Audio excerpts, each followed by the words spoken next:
Oke guys, welcome back to Daily Charting with Toshi, di mana kita akan daily chart your favorite cryptocurrencies. Dalam 24 jam terakhir terjadi peningkatan sebesar 0,66%. Dengan total market cap di 3,04 triliun US dollars, untuk Bitcoin dominance terjadi koreksi sebesar 0,9%, walaupun sekarang udah mulai mencoba reclaim lagi EMA20 ya.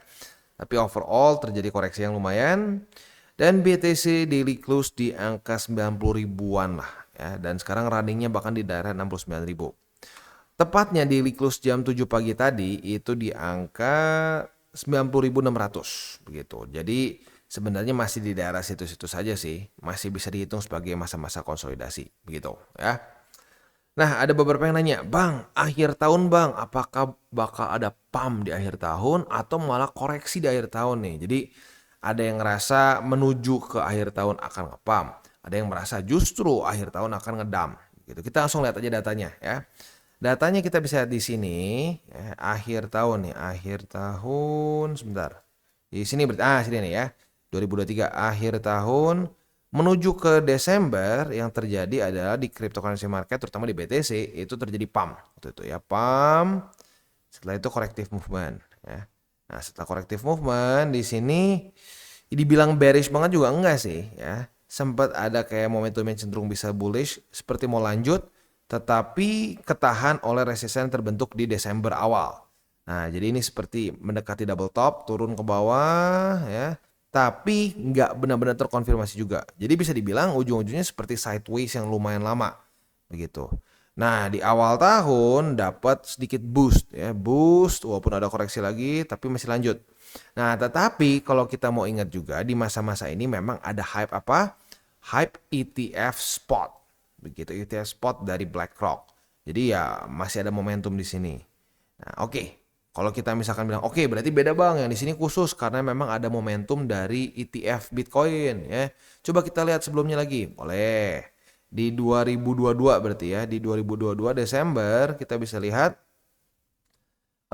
di sini ada kecenderungan naik sebenarnya. Lo bisa lihat lagi di sini. Dari November ke Desember ada kecenderungan lagi naik ya. Setelah itu mulai di bulan Desember pertengahan mulai kehilangan momentum. Mulai kehilangan momentum dan drop gitu. Drop dan ya udah begitu ya. Nah, udah gitu di Januarinya gimana? Mulai ada peningkatan. Begitu. Jadi bisa dibilang kalau minimal dari dua data yang kita lihat di bulan Desember ini punya kecenderungan untuk rally gitu. Setelah rally ada koreksi gitu ya, itu 2 tahun minimal.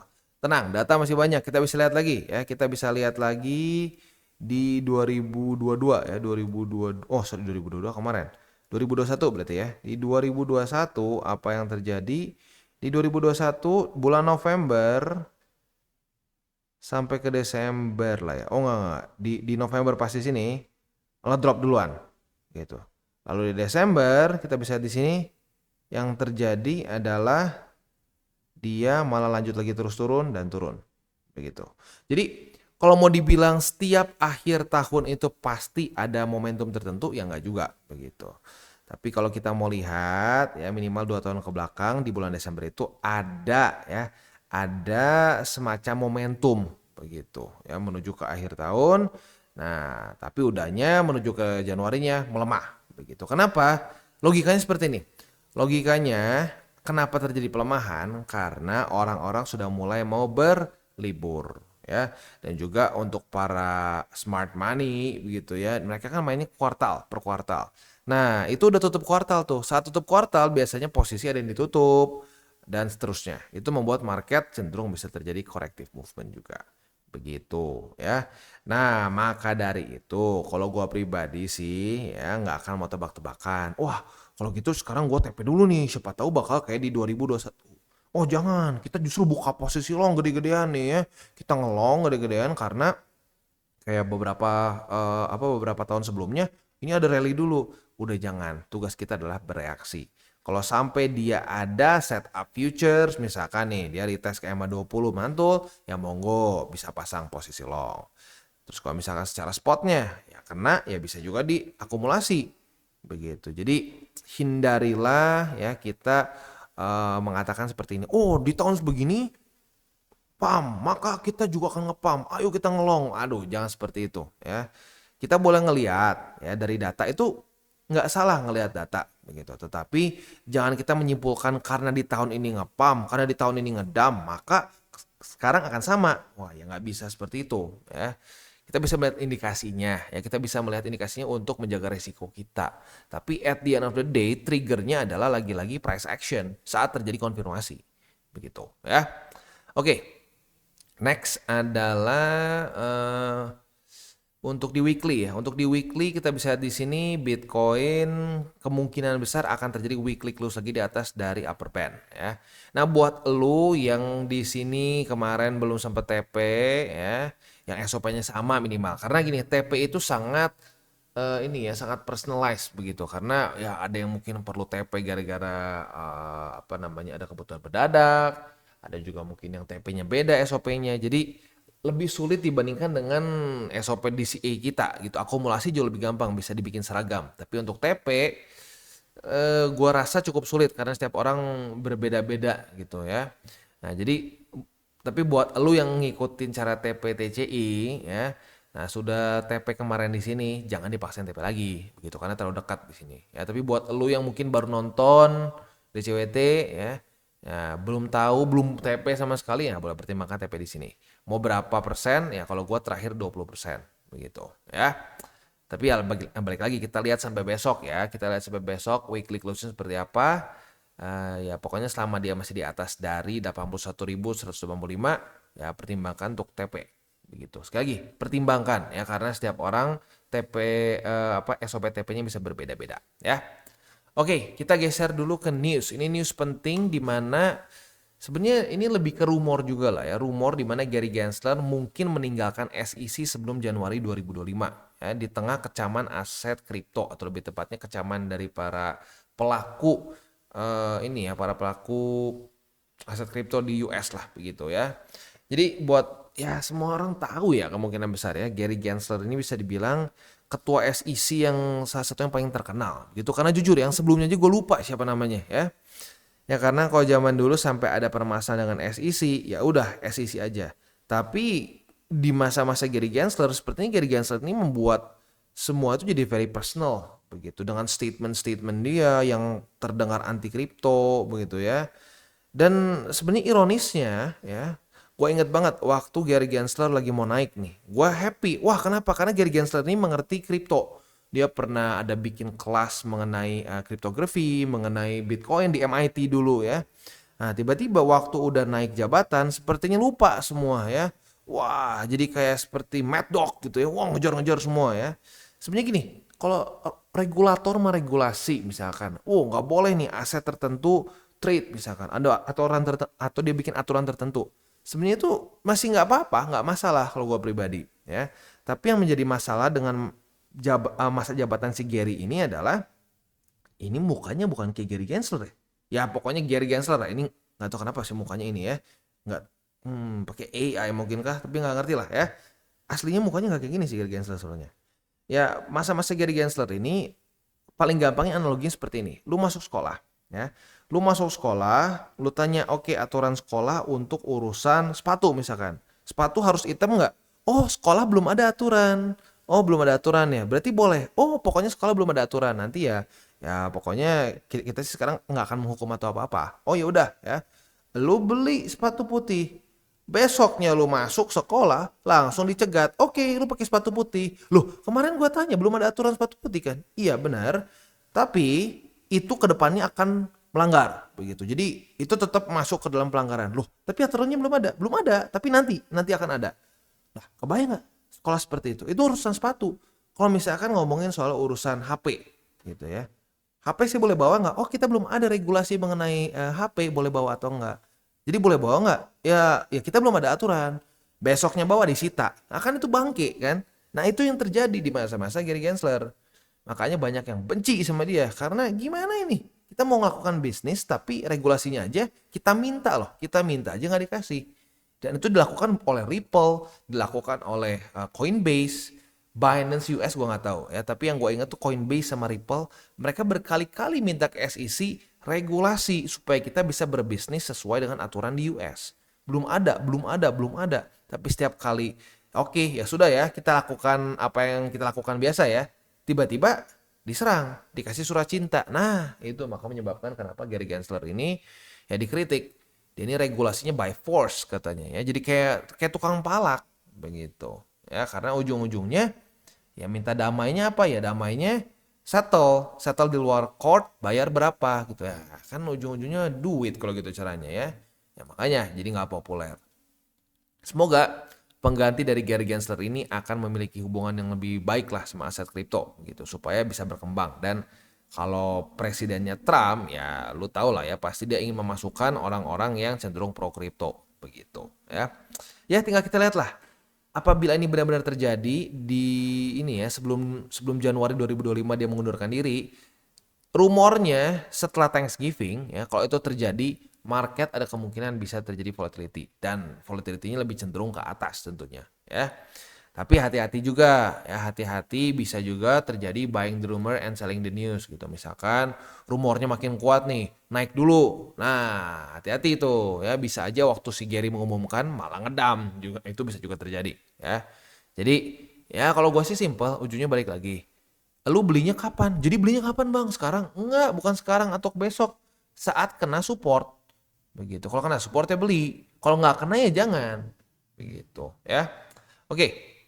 Next kita akan masuk ke economic calendar untuk minggu ini ya. Minggu ini kita akan langsung aja bahas ada apa aja dan hari apa aja ya.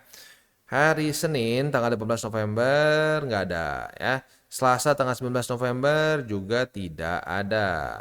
Dan tanggal 20 November nih ya, hari Rabu dari US kita bisa di sini akan ada crude oil inventories. Nah, setelah itu hari Kamis. Hari Kamis tanggal 21 akan ada initial jobless claim Philadelphia Fed Manufacturing Index. Lalu malamnya akan ada existing home sale. Dan Jumat dari US akan keluar data S&P Global US Manufacturing PMI, S&P Global Services PMI, and that's it. Ya, jadi dibilang super padat nggak juga, tapi tetap ada ya. Jadi libur Senin, Selasa, Rabu sampai Jumat full. Ada banyak bintang 3, tapi nggak ada yang kayak sampai unemployment, nggak ada yang sampai kayak unemployment rate ya. Lalu nggak ada kayak PPI, CPI gitu nggak ada ya. Jadi paling ya mungkin yang paling penting lagi-lagi adalah di hari Kamis, di mana akan keluar data initial jobless claim gitu ya. Oke. Jadi kurang lebih seperti itu ya. Kita selanjutnya akan masuk ke buy limit. Tetapi sebelum kita masuk ke buy limit, seperti biasa gue akan disclaimer dulu bahwa semua konten dari TCI bukanlah financial advice. Ini semua bentuknya adalah edukasi. Lalu bagaimana cara untuk mendukung TCI? Ada banyak caranya. Lu bisa like our video, bisa share our video, atau juga bisa menggunakan link referral kita di bawah. Nah, sekarang kita akan dengar dulu pesan-pesan dari sponsor kita pada hari ini. Oke, today's video is brought to you by CoinX. Di mana di CoinX ini kita bisa melakukan berbagai macam hal. Cocok untuk newbies sampai ke advance. Untuk para newbies bisa menggunakan swap di sini ya. Di swap di sini simple banget, lu jadi nggak perlu TA sama sekali. Untuk yang DCA murni cocok untuk menggunakan swap ya. Tinggal kalian pilih stablecoin mana yang kalian mau pakai. Contohnya pakai USDT aja. Nah, kalau untuk yang DCA murni gue sarankan sih ya BTC atau Ethereum aja ya. Jangan di luar dari dua itu. Karena ya kalau untuk DCA murni lebih amannya di dua aset itu. Karena yang lain-lain bisa extra volatile ya. Lalu buat lo yang intermediate di sini ada spot trading ya.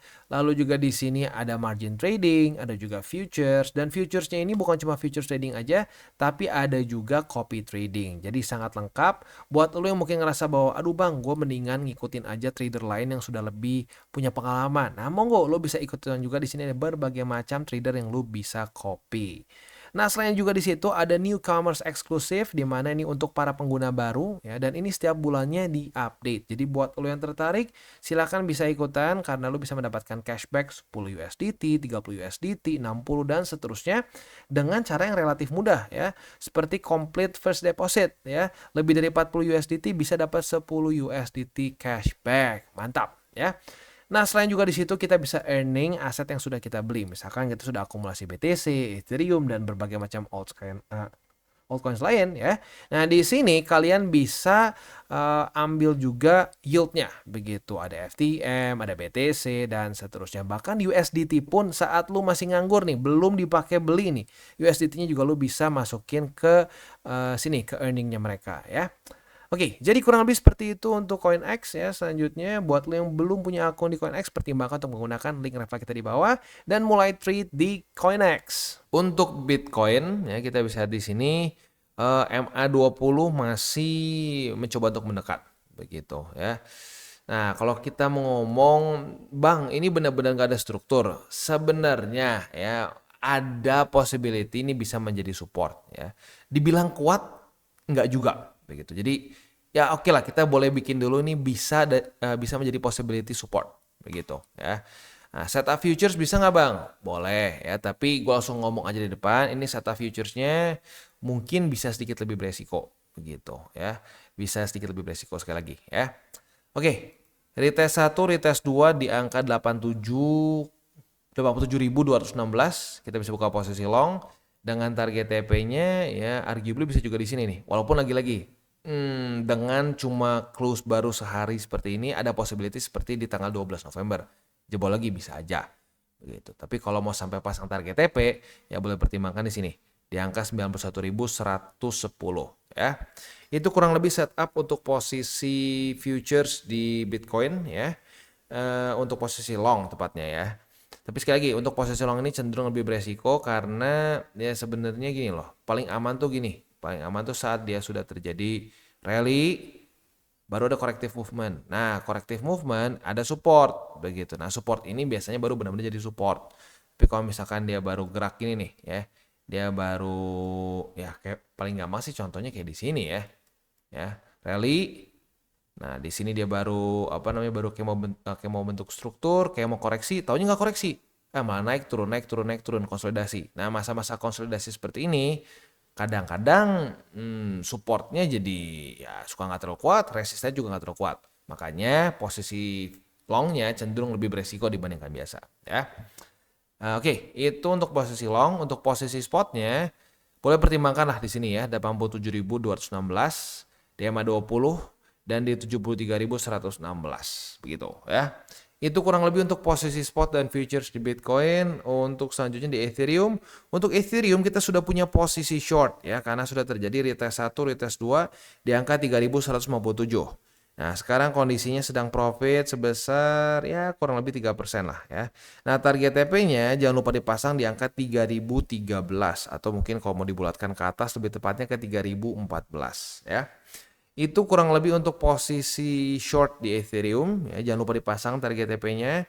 Sebenarnya kalau lo mau lebih konservatif ada pilihan kedua sih. Ya, ini kan lebih di bawah nih ya. Kalau mau ngomong support di sini juga bisa ada jadi possible support yaitu di angka 3061 begitu ya. Jadi buat yang konservatif di 3061, buat yang agresif di 3014.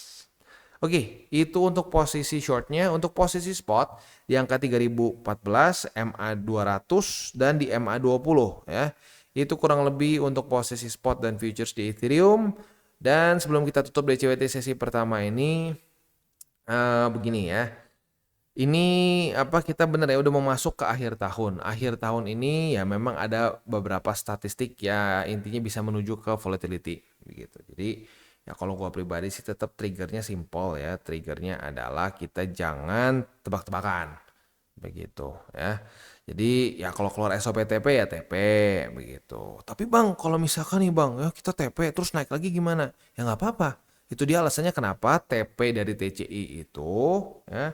Ya ada yang bilang scaling out, ada yang bilang martingale ya. Ya jadi gini, TP-nya itu berkala, nggak langsung di satu posisi TP udah. Nah, karena kenapa? Itu bisa mengundang FOMO. Ya, kita ambil contoh misalkan gitu ya. Lalu TP kalau misalkan waktu di awal nih, wah ini udah ngepam lumayan nih 22%, ngepam lagi 8%. Udah nih TP secara SOP juga bener sih ya, dia weekly close di atas. Ya udah TP nih, TP semua ya. Nah, ini turun sedikit. Wah, asik, bisa akumulasi lagi ya. Nah, tapi permasalahannya kalau misalkan gini, lo TP di sini. Ah, ini SOP lagi nih misalkan ya. Wah, taunya naik. Aduh, gimana nih? Aduh, ketinggalan nih. Aduh, posisi gue semua udah ke ini, udah ketutup semua. Nah, ujung-ujungnya kalau seperti itu lo kan bingung gitu. Ya dan bisa FOMO lagi begitu. Nah, mending kalau di sini lu FOMO naik. Nah, tapi kita nggak bisa mengandalkan hal itu gitu karena pada faktanya bisa juga fake out begitu di mana nih ya lu klik lu di sini sekali, waduh ini udah TP semua nih, naik ke atas, aduh naik lagi, udah kita beli lagi, taunya turun berapa lama nih ya, basically kayak setengah tahun lebih. Nah itu yang harus kita pertimbangkan. Maka dari itu ya cara TP gua tuh berkala, nggak sekali tembak boom semua ditutup. Karena itu bisa mengundang apa? Mengundang FOMO. Ya kalau udah pakai FOMO di market, ujung-ujungnya berantakan gitu ya. Oke, kita tutup dengan 3 golden rules. Jangan pakai uang panas, jangan over leverage, dan berpikirlah jangka panjang. Oke guys, jadi itu adalah akhir dari segmen DCWT kita pada hari ini. Dan jangan lupa bagi kalian yang merasakan manfaat dari segmen ini, jangan lupa untuk share ke teman-teman kalian. Dan apabila lu pengen mensupport channel kita, ya TCI, jangan lupa untuk menggunakan link referral kita di bawah. Nggak wajib, ya, tetapi apabila lu menggunakan link referral kita di bawah, ada macam-macam ya, dari Bybit, Huobi, Maxi, toko kripto, dan banyak lagi ya. Ya, walaupun nggak wajib, tapi kalau menggunakan link referral kita, lu secara langsung membantu perkembangan dari TCI. Dan satu lagi, jangan lupa juga untuk join Telegram group kita, di mana kita bisa ngobrol-ngobrol santai mengenai dunia cryptocurrency secara 2 arah. So, jangan lupa untuk like, subscribe, click the bell icon, and see you on the next video.